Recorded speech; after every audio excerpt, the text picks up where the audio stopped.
His being is life. So he gives us life. Okay? So that is the mystery. So if we want to glorify God, where do we go? We go to the cross. Because it's the new and living way through which we have access to God the Father. So that's why in these mysteries, as we celebrate, we go back to Genesis. What happened in Genesis? Chapter 3, 2 and 3, the second account of creation. So we are told that God created them, He planted a garden for them. In the garden, the middle of the garden, there were two trees. The tree of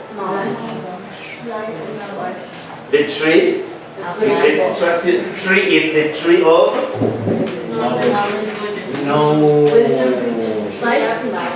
the tree of, and then the other one is the tree of knowledge of good and evil. Okay. So when Adam and Eve say, basically the tree of knowledge of good and evil, the first 11 chapters of Genesis are symbolic. Now, that doesn't mean that they are not true, because many people don't understand the meaning of symbol. Okay? So it's very symbolic language, explaining realities that have a lot of depth. So the biblical writer uses these images, the tree of knowledge of good and evil, to simply teach that human freedom is limited. Our freedom is not unlimited. It is limited. So walk within the perimeters of what our Creator gave us. Because within those perimeters is our life. We jump out of the perimeters, it's like a fish jumping out of water, thinking that it will survive or live better. It suffocates and dies. So when we jump out of the perimeters of God's law, instruction, Torah is embedded in the creation covenant. It's right there. So this is Torah. Okay? These are the guidelines you must follow in order to be alive in God. So that's the meaning of the tree of knowledge of good and evil. Human freedom is limited, not unlimited. We are not God. So walk by God's law, God's Torah, His instructions. The tree of life is basically the symbol of the presence of God in our midst. So when God is present, we are alive. And when we are in His presence, we are alive to Him and to one another. That's the meaning of the tree of life. So when they sin, what happened? Meaning when they abused the freedom, when they walked outside the commandments of God, death came. So they were driven out of heaven. Okay? Out of Eden. So when you are driven out of Eden, you no longer have access to the tree of life. Because you are kicked out of the garden. So we no longer have access to God. So we don't have access to life. We are outside of the garden. And that's where we are wallowing. Okay? But God, in His infinite wisdom, because He created us for life, He chooses to come to us. So that He draws us back into His life. He begins that process by the call of Abraham. Okay? And we know how it goes, culminating in Christ Jesus. But the important thing here in relation to what we saw in Hebrews, the new and living way, is what happens in the Gospel of John. John 19. So keep Genesis in mind, and then John 19. So these are the mysteries we celebrate. This chapter is very important, 19. That's where again we see blood and water. Beginning with verse 12. So explain that, okay? Blood and water flowing from the heart of Jesus. Now, not the garden, Eden. The symbol of Eden is basically the symbol of heaven. The Garden of Eden. We are in the presence of God. Things are the way they are supposed to be. Everything is shalom. The way things are supposed to be. Shalom. In Eden there is shalom. Shalom means yes.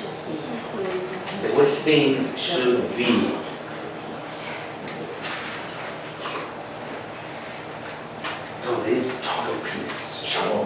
So that is Eden. Sin comes in and sin shatters shalom. So he said God chooses to redeem us. Now this is the profound nature of Good Friday. And of course the Easter Triduum. This is, let's read. John chapter 19, beginning with verse 38. Okay? So Jesus has died on the cross. Okay? Listen to this. After this, so in the Gospel of John, there are phrases which seem like irrelevant, but in actual fact they are the essence of the theology of what John is teaching us. So listen.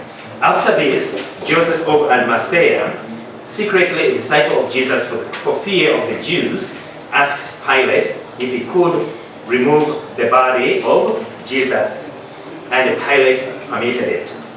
So he came and he took his body. Nicodemus, the one who had first come to him at night, also came, bringing a mixture of myrrh and aloes weighing about 100 pounds. They took, so Joseph and Nicodemus, they took the body of Jesus and they bound it with burial cloth along with the spices according to Jewish burial custom. Now, verse 41, now, in the place where he had been crucified, there was a garden.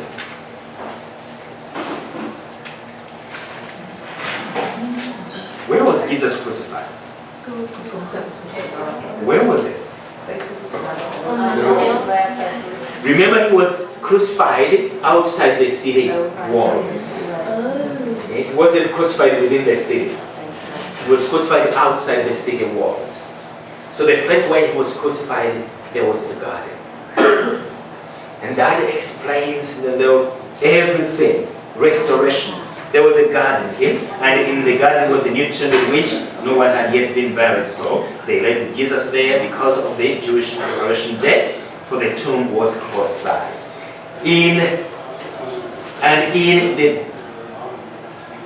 Now, okay? See that, okay? Now, in the place where he had been crucified, there was a garden. So, that is so important. Remember, the tree, the only tree they were forbidden from eating is, they were able to eat from the tree of life because that's how they were alive to God. So they were driven out of the garden because of disobedience, no longer have access to the tree. Now, from what we have explained, the veil being open, the body of Jesus Christ, sanctification, we're having access to the Father, now Eden is restored. The place where he was crucified, there was a garden. And in the garden, that's where they planted the tree of life, the cross. Everything is restored. Because now, whoever believes, all of us now have access to the tree of life. So everything is restored. That is the reality. Where he was crucified, there was a garden. And the tree of life of Genesis basically is the tree of life from which life flows. When I'm lifted up, I will draw all to myself. So Eden is restored, and now humans have access to the garden, the tree of life, because he became incarnate, shared our human nature, and through that instrumentality of his humanity, we are drawn into his humanity by the sacrifice he offers on the cross. So let's read something about that. So when you make sure that you celebrate Holy Thursday, Good Friday, okay? So don't just wait for Christmas, Easter. Okay? These mysteries are, you see, the full, I will call it the foolishness of our day, is that many people don't attend the Easter Triduum, okay? Basically Good Friday Triduum, Holy Thursday, Good Friday, Easter Vigil, because it's too long. Think about it. It's too long. We celebrate these mysteries. The essence of our Christian mystery is the Paschal event. And we celebrate these mysteries once a year. And in this once a year, the priests rush through it because it's too long. The people rush through it because it's too long. What are we? Do we have any knowledge of what we are celebrating, of who we are? Or it's too long, cut the readings, do whatever. It's annoying. So, what I wanted us to read is Good Friday. During the adoration, do we adore the cross or do we venerate the cross? Adore. Pardon? We adore.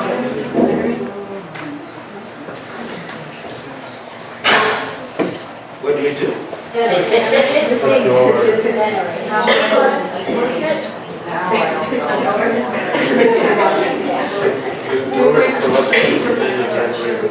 What do we do?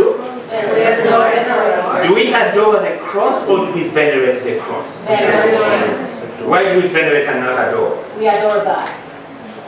Who is God? Jesus. The cross. So, okay, by show of hands. How many of you say that we venerate and not adore? Raise your hands. Can I have a question? Yes. Why do we sing it? Come, let us adore. And then we sing. No, tell me.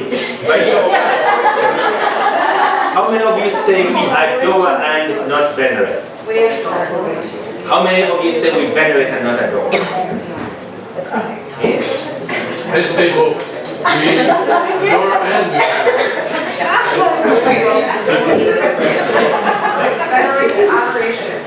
Okay, so today, because of the confusion, there's punishment, not bread.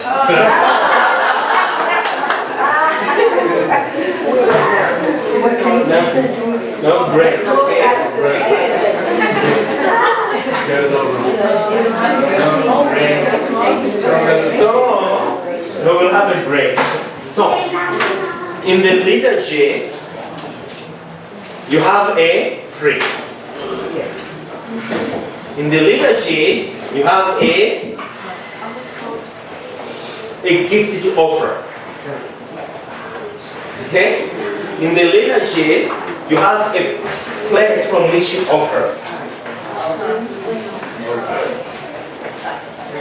Who is the priest? Jesus. Who is offering? Jesus. Who is the altar of sacrifice? Jesus. In the liturgy, priest, lamb, and altar are identical. So we adore the cross. I'm not saying it. This is official liturgy. Adoration of the cross.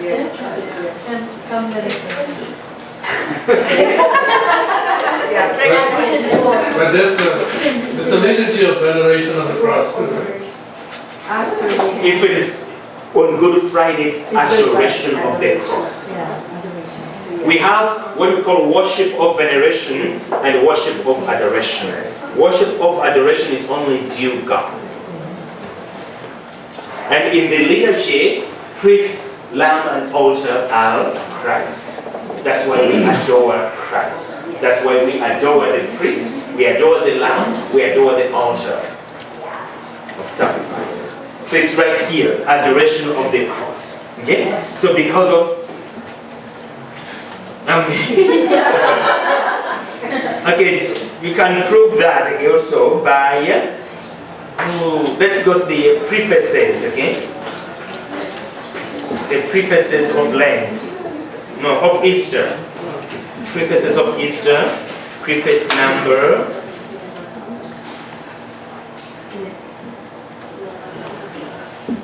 I want you to read this for us.